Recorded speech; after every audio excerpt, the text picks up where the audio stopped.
There is one important thing you need to remember at all times. Your physical body is just an extension of who you are. It's not who you are. But as an extension, it carries everything that goes on with you. So if you have unprocessed trauma or unprocessed traumatic shocks from your past, those unprocessed shocks will manifest in your body in ugly ways. Some of you have been the target of psychic violence. And as I mentioned before, psychic violence is eventually physical violence.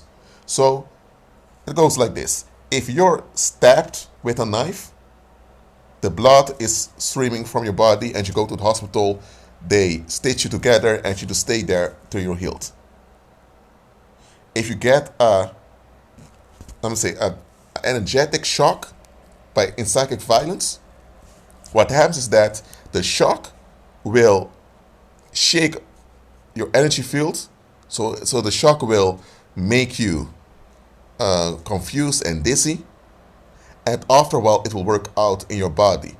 It can either work out in you developing a tumor or developing cancer, or you develop eating disorders, or you develop other defects in your organs. So psychic violence, if it's not processed out of you, it will haunt you physically and harm you physically in the long run.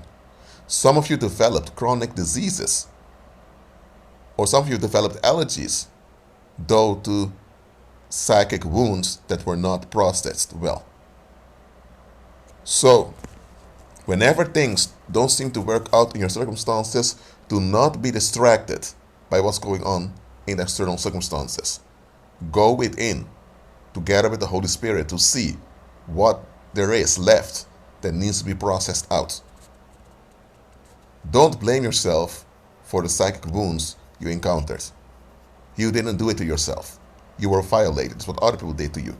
That's on them. They are to blame. But don't keep blaming them. Focus on your recovery. Because they that harmed you will not take interest in your recovery. Most of them won't. So forget about that. Even if they would acknowledge what happened, it would only give you relief that you're acknowledged. But it will not benefit your healing. I'm telling you, believers, too many of us believers are walking around suffering the effects and consequences of psychic wounds that are not dealt with. Psychic wounds will cause you to think in defect ways, and you're not even aware you're thinking in defect ways. That's why it's very important to renew your mind. Again, renew your mind, believers. Be at peace.